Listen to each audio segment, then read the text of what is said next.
Hello and welcome back. I would today like to give a brief introduction onto the process USM, ultrasonic machining, as we left yesterday, and then as we already have discussed before that the mechanical processes where mechanical energy is applied for material removal like USM or AJM, abrasive jet machining. Once this whole fundamental process is clearly defined, then I would like to go for the applications part of the process, which would be in a subsequent lecture. So USM, as we have already discussed, is the short form, the acronym of the process ultrasonic machining. As the name indicates, it basically involves the application of ultrasonic frequencies, and as we have already discussed before, the process came into existence, or at least it was proposed for the first time by J.O. Farrer in 1945, on the basis of which the first tool of the USM was designed in this principle, using the principle in 1954.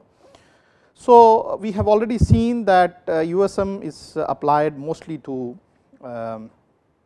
electrically non-conducting or semiconducting surfaces, and particularly for brittle materials, where the main mechanism of material removal is brittle fracture. The USM basically is a process again which involves a vibrating tool head, and this was illustrated yesterday very clearly, and this tool head is basically used over an abrasive slurry. You can see this is the region of the slurry, this is the workpiece, this right here is the tool, and so basically small amplitudes of motion about 15 to 20 microns are given to this tool head, and it squeezes or compresses the abrasive particles which are coming between the tool and the workpiece, and this happens so at a very high frequency of about 20 kilohertz in the ultrasonic range, and this basically the movement or the small amplitudes of motion of the tool has a positive impact of ploughing of the abrasive grain over the surface, and this is basically the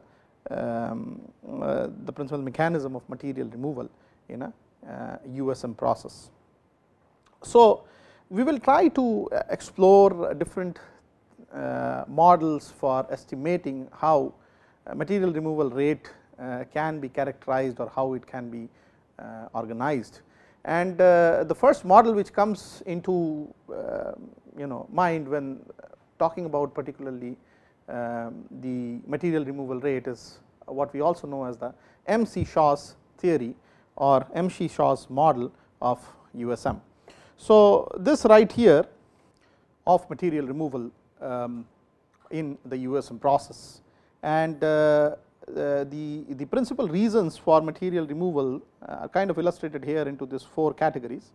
The first category is because of the hammering, direct hammering of the abrasive particles on the work surface by the tool. The second category is the impact of free abrasive particles on the work surface.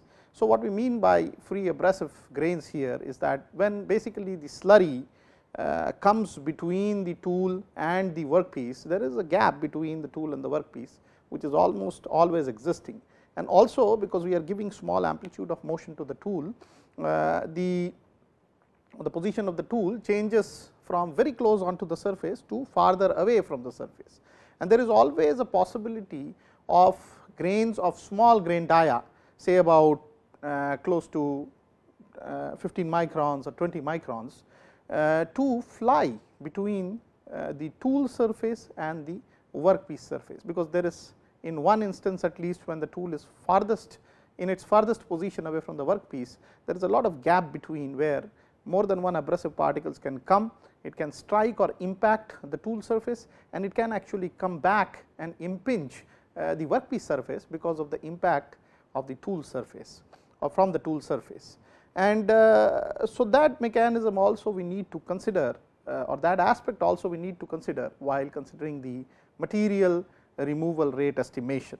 So that is the impact of free abrasive particles on the work surface as illustrated here, and then of course there is this effect of erosion, and that principally comes because of cavitation. Now I would like to explain a little more on cavitation. So what exactly is meant by cavitation is that whenever there is a high frequency object let us say there is maybe a surface which is moving, or on which a fluid rests, and it is moving at a certain frequency, very high frequency with respect to the fluid over it, where the fluid is resting on it.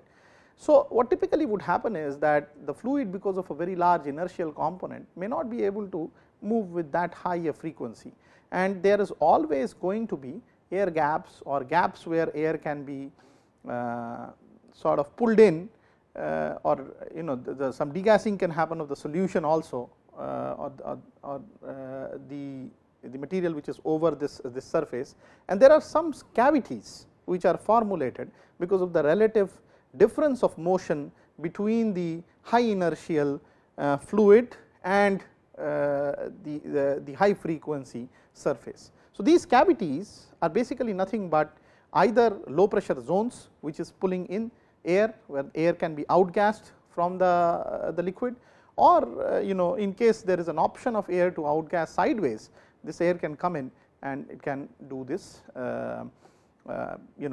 sort of small inclusions within as bubbles within the fluid and the work surface. So, these bubbles actually get formulated hugely at a certain frequency which is also very high, about 20 kilohertz in the USM process also, and as formation of the bubbles would definitely lead to some kind of pull forces, generating pull forces, where the materials which are actually fractured using this brittle fracture theory on the surface would actually get pulled in by such a bubble, and it would actually promote fast dissolution of the debris which is formulated because of the USM process. So, therefore, erosion of the material due to cavitation or due to the formulation of the bubbles in a USM is also another principal mechanism of material removal.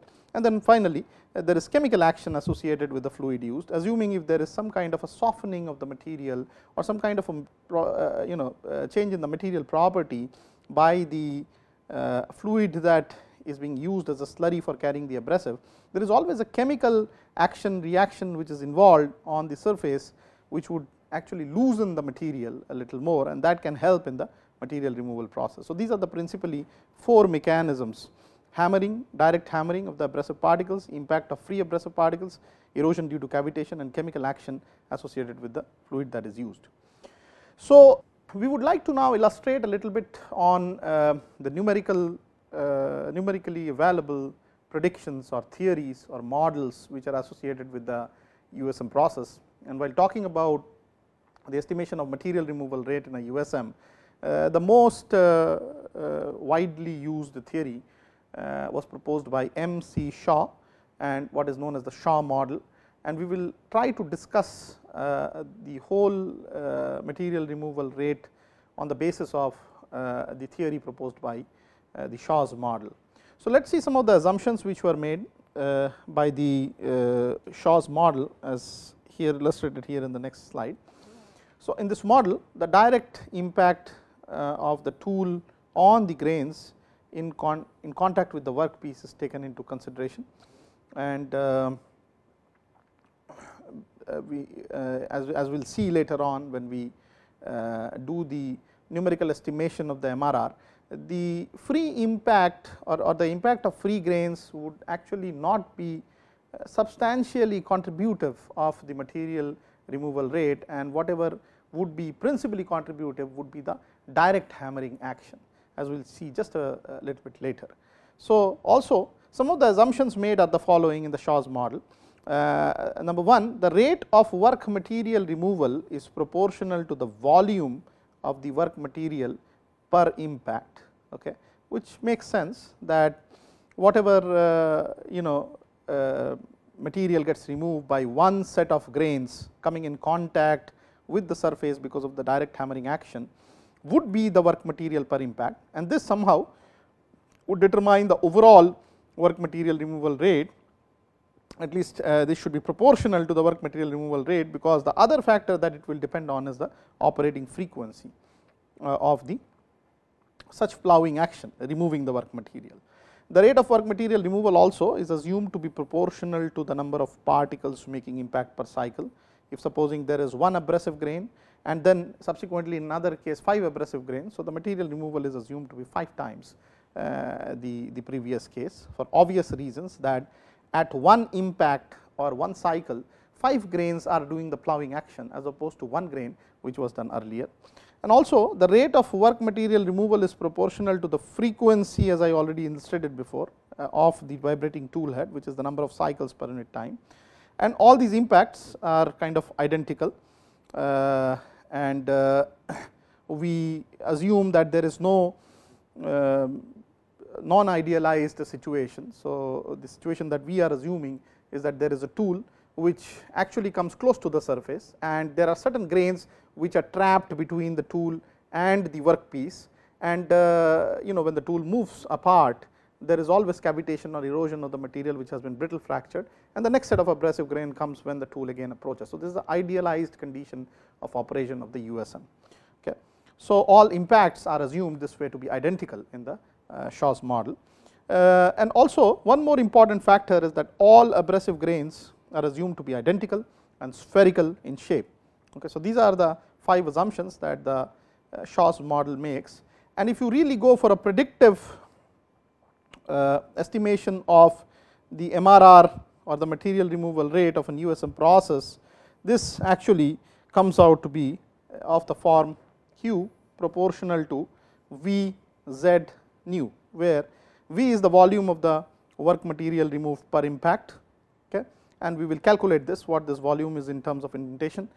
Z here is the number of particles making impact per cycle. Okay. So, this basically at one impact how many particles are coming between the tool head and the workpiece surface. Nu of course is the operational frequency, meaning thereby it is the frequency of the vibrating tool head, and Q is the MRR or the volume of the work material removal or volume rate of the work material that is being removed. So, this is how the Shaw's model predicts the Q or the material removal rate as.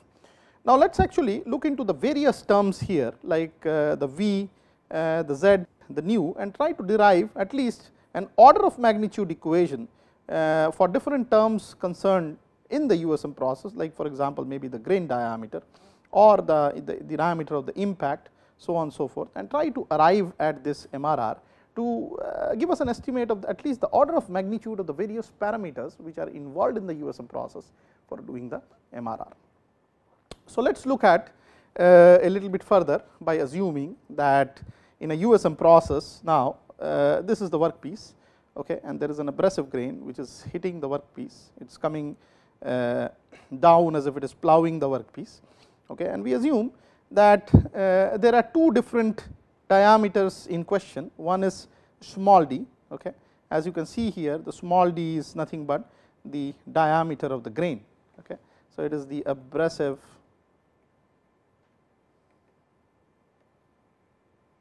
grain diameter, and there is another term capital D which is actually the diameter of the impact. So, this right here is a circular region which is the affected region because of the ploughing action of the grain, and we assume another parameter D, capital D, which is actually the diameter of the impact.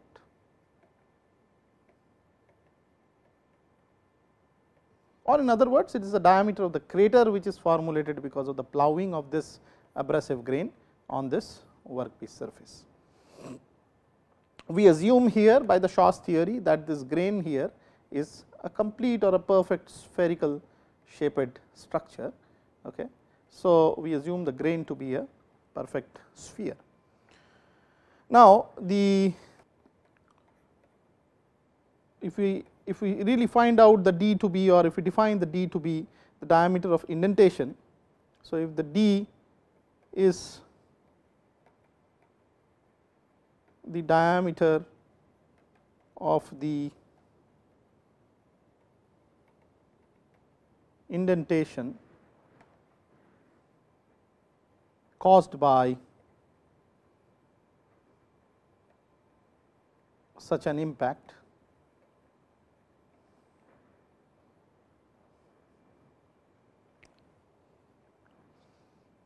at any instance, let us say, instant of time, and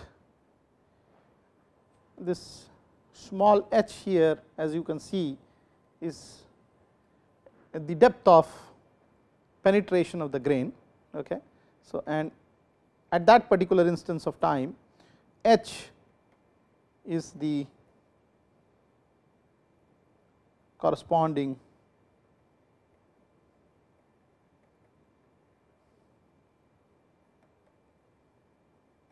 depth of penetration of the grain.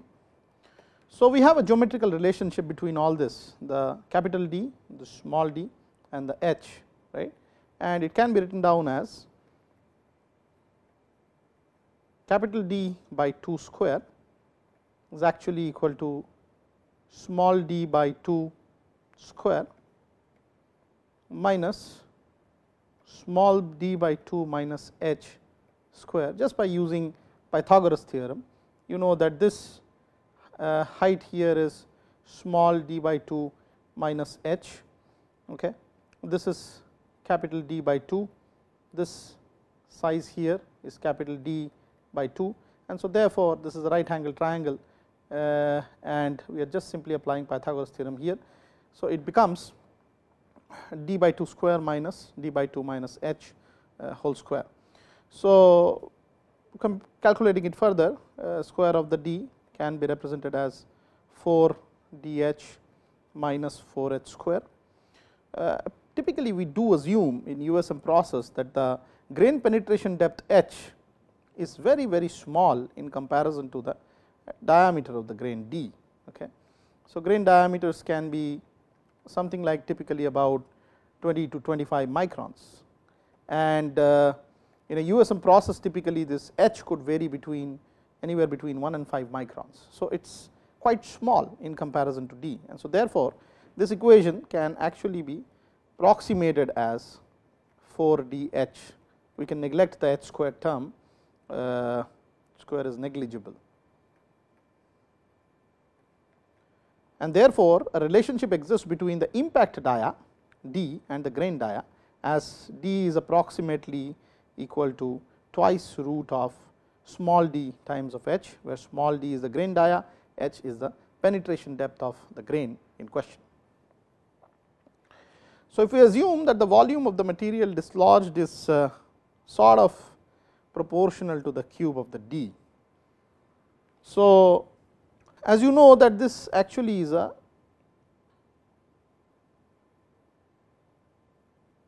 diameter of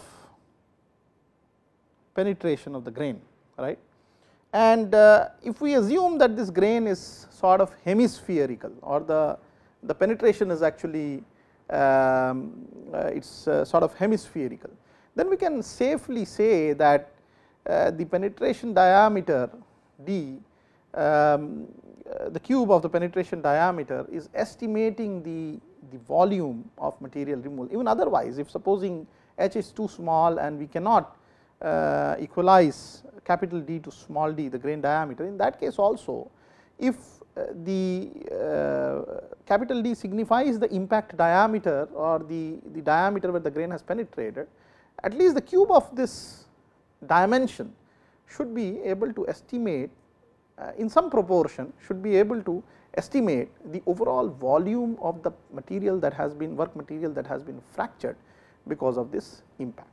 Okay. So, let us assume that, and let us say that the volume, so we assume here the volume of material dislodged per impact to be proportional to the cube of this diameter. So, we get the Q from the Shaw's theory earlier is proportional to volume of the work material removal per impact, which is actually cube of this d for obvious reasons discussed before, okay, times of the number of grains or number of particles coming to deliver the impact per cycle times of the cyclic frequency nu. Okay. So, here we can substitute the value of d as dh under root. So, this becomes dh to the power of 3 by 2 times of z times of the tool frequency nu. Let us make this equation 1.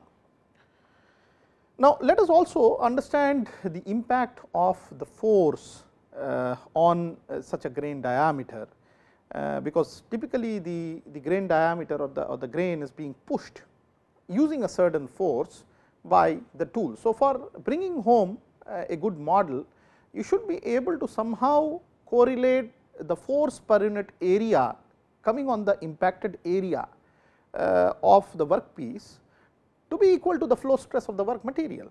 Okay. So, it is a cutoff threshold which when reached would actually promulgate deformation and sometimes fracture, as in this particular case. So, the ultimate flow stress of the material needs to be at least reached. Okay. It can be more than that, the impact force can be more than that per unit area, but then at least it should be the flow stress of the material for the material to start coming out or start getting fractured. So, the assumptions behind the model really is to somehow be able to predict from the applied force what amount of force per unit area is coming on one grain, as a matter of fact on many grains, and that has to be somehow equated to the ultimate flow stress of the material that you are releasing or removing of the surface. So, let us look at it and see what this estimate is. So, since the mean speed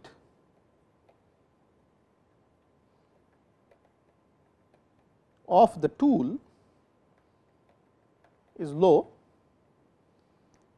we can assume that the mean static force F applied to the tool must be equal to the mean force of the tool on the grain. There is hardly any inertial component of the grain also which is involved. The grain itself is too small for involving any inertial component of the grain as such in this theory. Okay.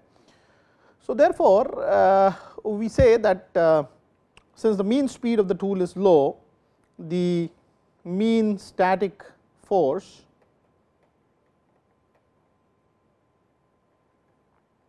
of feed, okay, of the grain, let us call it F here, applied to the tool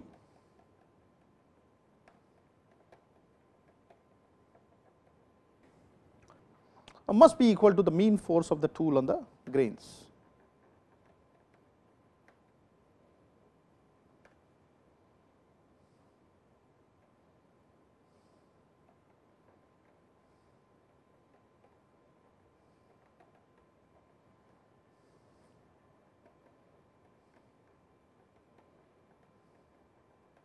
Now, when the duration of such an impact is assumed to be some small value delta t, let us say, and the maximum value of the impact force can be something like Fi max.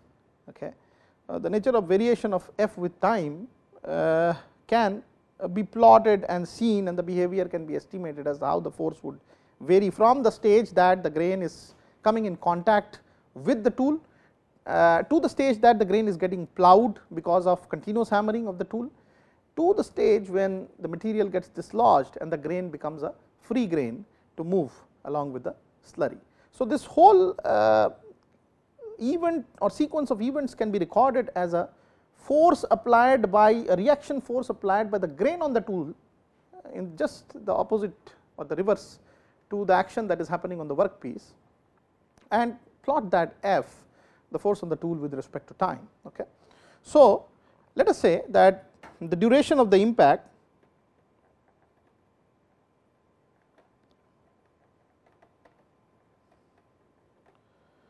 is some value delta t small, and the maximum, let us say the force of impact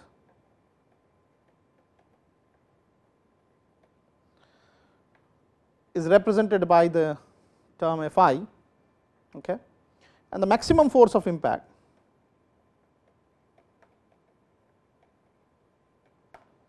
is represented again by Fi max, okay, maximum value of Fi at a certain instance of time. So, if we really look at the variation of the force Fi with respect to time, it looks something like this.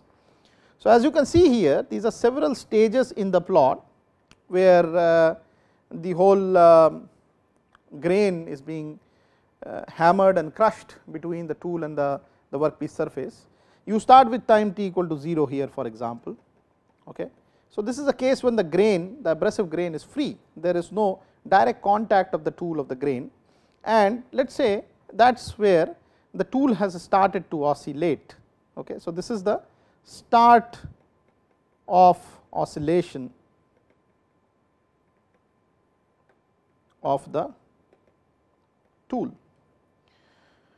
So, the tool does not find out a grain unless it moves closer to the surface by a certain distance, and this time here, let us say for example, this can be T1 is spent in coming in contact with a grain which is already in contact to the work surface on the other side. So, this is the tool, let us say, okay, and this is the surface that we are trying to machine, and there is a grain which is resting somewhere here, abrasive grain which is resting somewhere here.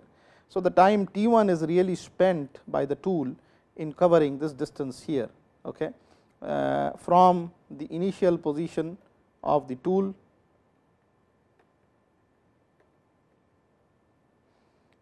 to this position where contact with grain takes place, which is already in contact with the workpiece surface. So, that is represented by time T1. Okay. Now, the tool has come and it has started to do the ploughing action. The tool is now somewhere here and it has started to just about do the ploughing action, and therefore, there is always a reverse reaction force which is available from the grain onto the tool, which is being plotted as a force in the force time diagram here, and therefore, really there is no deformation which happens until a critical value of stress is reached at this level here, where it can start to penetrate inside the workpiece at this particular interface. Okay. So, the force is continuously increasing all the way to Fi max, okay, and the Fi max per unit area of indentation is really the ultimate flow stress of the material. So, Fi max per unit area of indentation can be equated safely to the ultimate flow stress of the work material.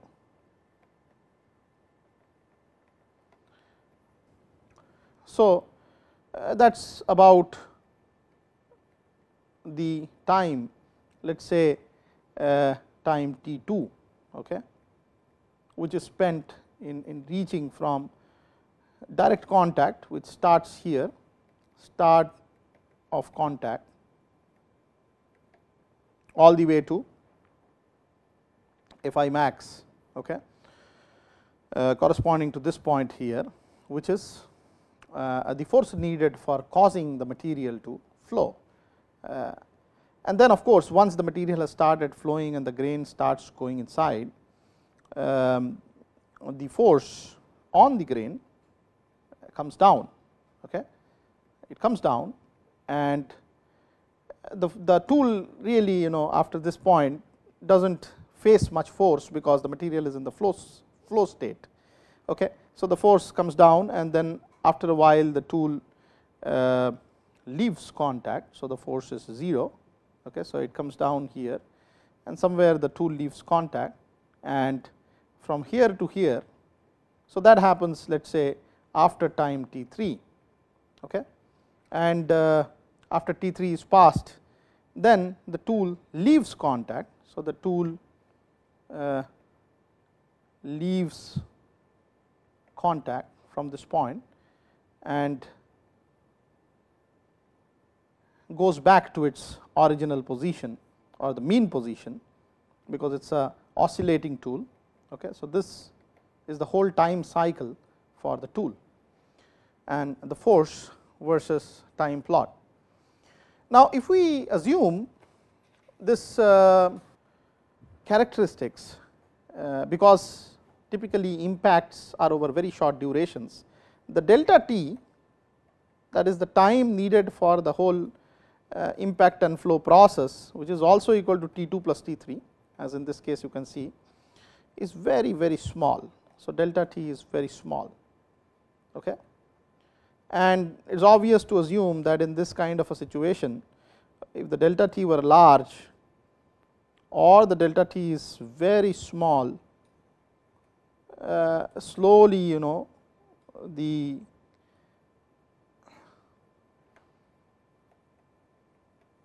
different time values, as you can see here, promulgates the curve to go from a round shape all the way to a shape of a triangle, right. So, if this time gap is very, very small, delta t, then it can, and the force is pretty high, because it is an impact force which creates the stress. So, it will not be very much erroneous to assume that the nature of variation of Fi is triangular, particularly when this delta t is very, very small. Okay. So, therefore, if we look at the average force, it can really be a time averaged force, meaning thereby that if this whole time for the vibrating tool head, time period for the vibrating tool head is t, capital T, then the average force can be written down as integral 0 to t Fi as a function of time, let us say dt, divided by capital T, right. And this typically is nothing but the area under the curve, the force time curve, area under the force time curve. So, as I have illustrated here already, the area can be estimated,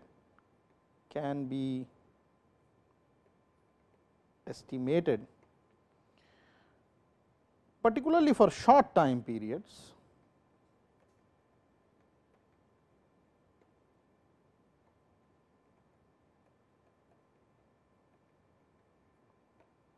to be triangular.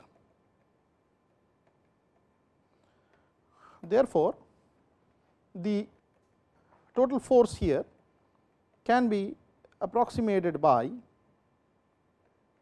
1 by time period t times of area of this triangle here, right, one whose height is Fi max and whose base is delta t.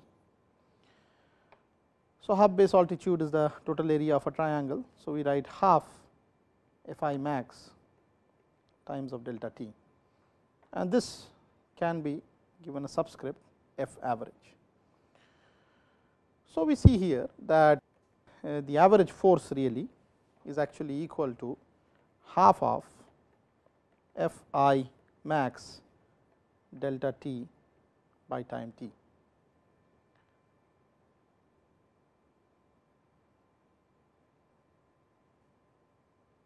So, the motion of the tool for the various positions, tool positions along the whole cycle is indicated in this particular figure here, and this we have already discussed, but I would just like to diagrammatically repeat the whole statements we made earlier for the sake of repetition.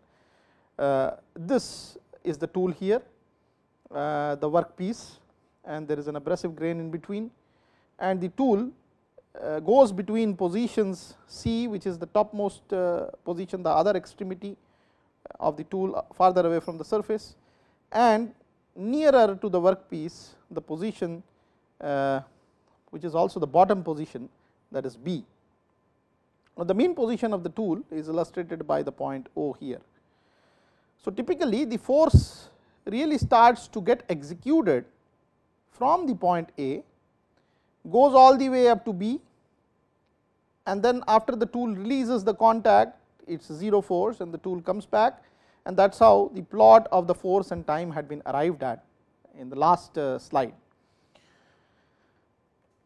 The total time delta t for this force to grow from 0 to Fi max all the way to 0 is nothing but the force starting from the position A up to the position B.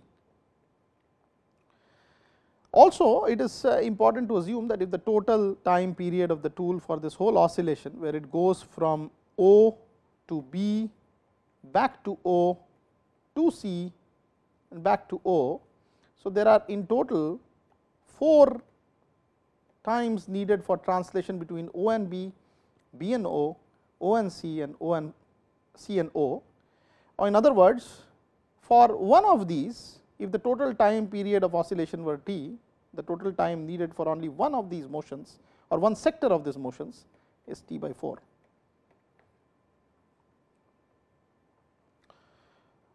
I would also like to illustrate what happens when the abrasive grain starts getting crushed between the tool and the workpiece, as is illustrated here. So, you can see here that there is a certain depth of indentation on the workpiece surface and a certain other depth of indentation on the tool surface given by HW and HT, as can be indicated here, and these are the top and the bottom surfaces of the tool and the workpiece respectively, in case a grain is engraved onto both. And there is an engravement in the tool side as well, because the tool also has an ultimate flow stress, and although by design we make the flow stress to be of the tool to be higher than the flow stress of the workpiece, but still during the process of the impact etc., there is a general tendency, because of a very small area of the grain interface with respect to the tool, the pressure can really, the force per unit area can really go to the level of the flow stress of the tool material also, and therefore, there has to be an indentation on the tool side, there has to be an indentation on the workpiece side. So, coming back to this theory again, with these assumptions we move forward, and therefore, one thing is very clear, that because there is a depth of indentation both on the tool side and the workpiece side, in this case for sake of convenience we are representing it by HT and HW. So, the total depth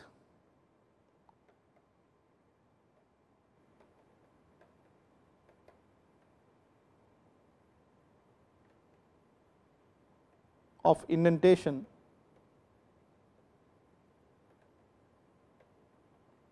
H as represented by HT plus HW,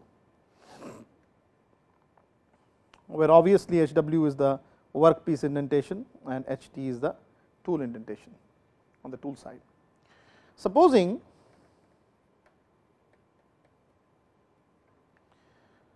A is the amplitude of oscillation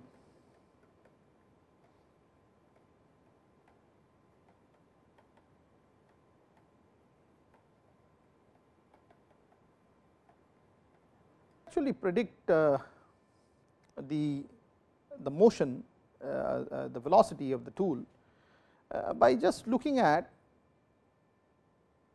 how much time is needed for the tool to move between the various sectors. Just for the sake of repetition, I would like to bring your attention to this last slide again. So, as I told you, the whole path motion of the tool is represented by a motion from O to B, O to B, okay, B back to O, O to C, and C back to O. And the amplitude of motion really is this one sectoral movement, let us call it A. That is how you define amplitudes in case of simple harmonic motions. Okay. So, the total velocity of this tool, assuming A to be the amplitude of oscillation of the tool. So, the average velocity of the tool head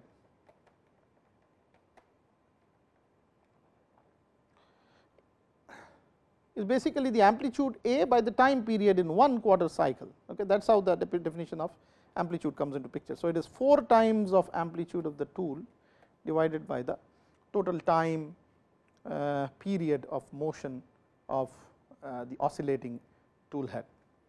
So, if supposing we have already seen that the total depth which is moved because of indentation on the tool side and the workpiece side is equal to h,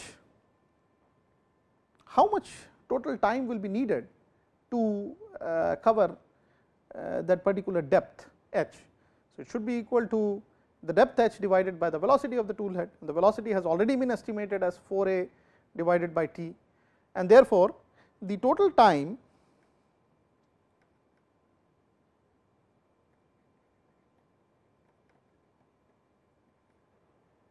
which again is actually delta t,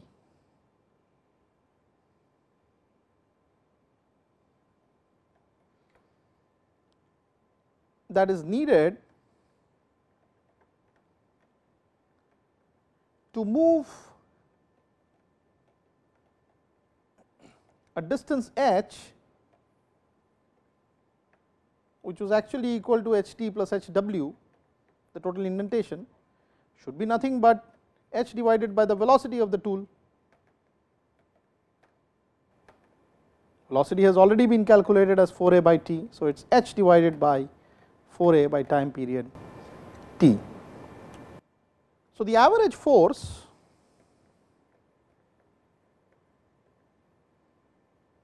which has been earlier predicted as half Fi max times of delta t,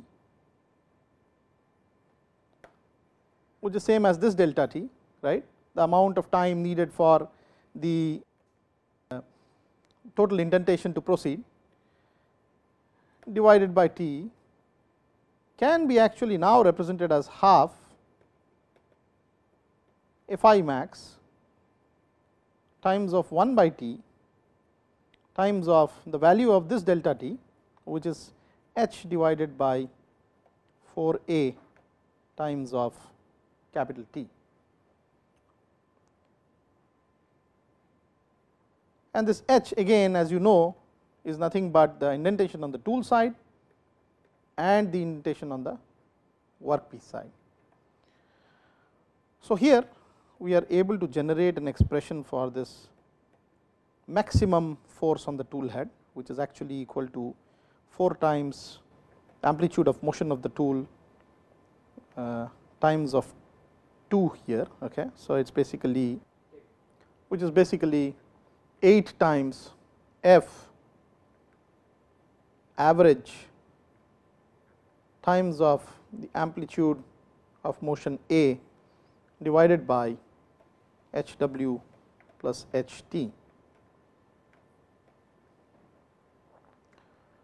So, that is how you calculate the maximum force coming on the tool head, and then try to do something to equate this force per unit area of the indentation to the ultimate flow stress of the material. So, let us actually try and do that by looking at what is the force, at least per grain, which comes between the several grains which are there between let us say the tool and the workpiece surface. So, it should be mentioned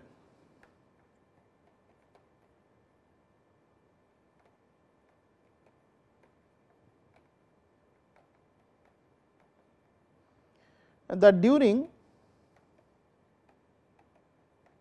the period delta small t or delta capital T where the indentation is happening, it is not a single grain which is doing this indentation. So, if we assume that there are z grains which are there between the tool and the workpiece surface, at that small instant of time delta t where the indentation is happening, and they are all placed at equal height with respect to the surface, and the tool is a perfectly flat surface. So, therefore, all these grains are together going same distances in terms of its ploughing action onto the workpiece. Okay. So, in that case, if supposing z number of grains are simultaneously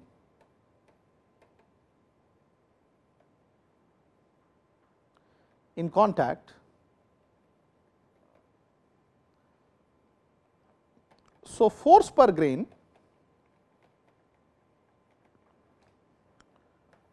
is represented as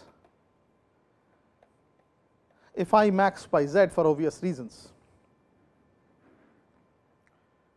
And if we suppose estimate that the approximate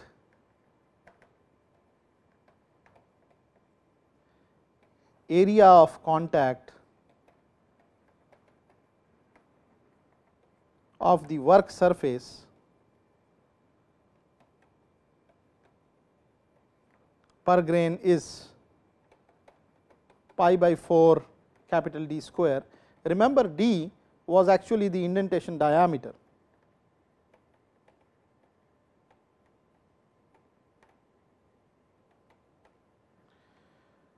So, this can also be estimated as pi by 4 times of 4 dh, where this small d is the grain diameter,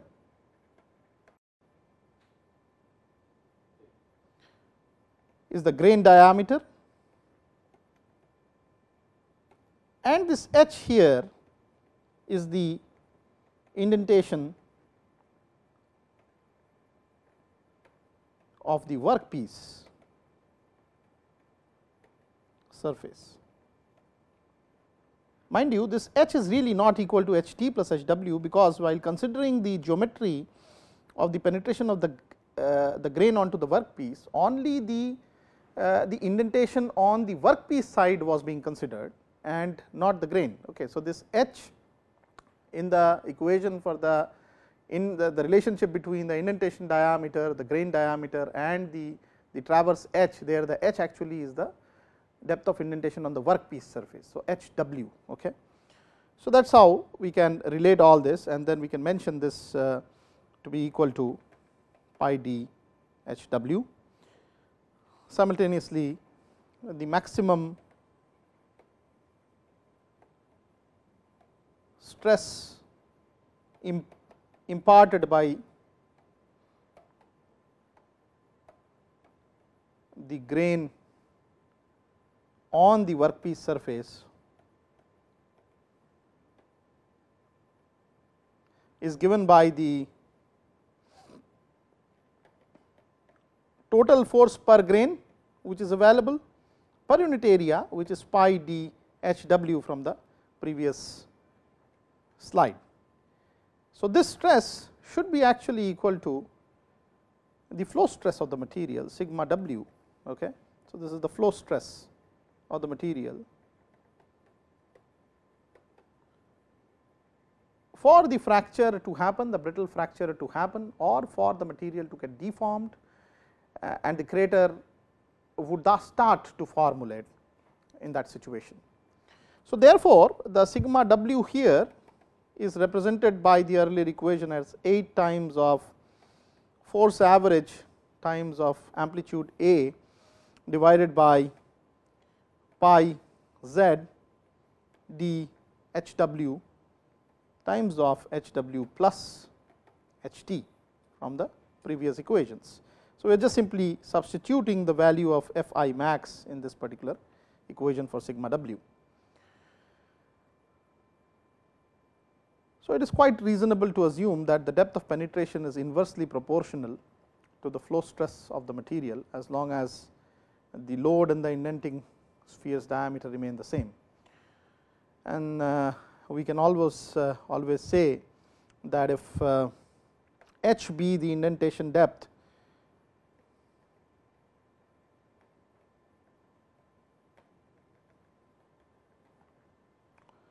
this h can be inversely proportional to the flow stress of the material, meaning thereby that if a material has a higher flow stress, for a certain force level it would have a lower depth of indentation and vice versa.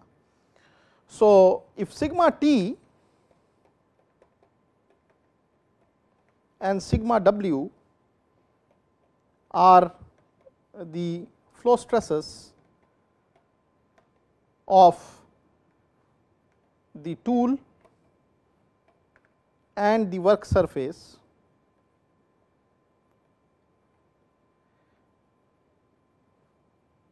then the ratio of Ht,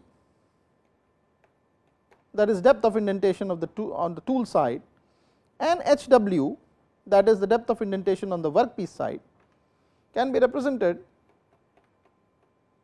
by the ratio sigma w by sigma t, which this where this is basically the ultimate flow stress of the work material, and this here right here is the ultimate flow stress of the tool material. Let us suppose that this ratio is equal to some constant lambda, particularly because we are not changing the tool material or the workpiece material. So, it is really a material property, and that ratio is represented by this factor lambda here. So, therefore, the maximum the sigma w, the ultimate yield stress which is developed, can slightly be modified as 8 f a divided by pi z d h w square times of 1 plus h t by h w, which actually is signifying this constant lambda. So, we can write this down as 8 f a divided by pi z d h w square by 1 plus lambda. So, as of now, we will continue this in the next lecture, but as of now we have come to know that there is a way that you can actually relate the ultimate flow stress of the work material with respect to the force, the average force on the tool, the amplitude of motion of the tool, the number of grains per impact or impacting the surface all at one go between the tool and the workpiece, the grain diameter and the penetration depth on the workpiece square times of this material property, which is the ratio between the ultimate flow stress of the work and the tool with respect to each other. So, with this we come to the end of today's lecture, and we will continue this in the next class and try to find out how we can put a value for z in terms of numbers per unit volume of the particle that would be a composition of the that would be indicative of the composition of the slurry, the abrasive slurry, and then try to find out what is the MRR based on all these different parameters on at least an order of magnitude basis. Then we can also estimate certain plots and trends from the actual experimental methods to this theoretical model and try to ascertain whether they are in unison or they are in consonance with each other. Thank you.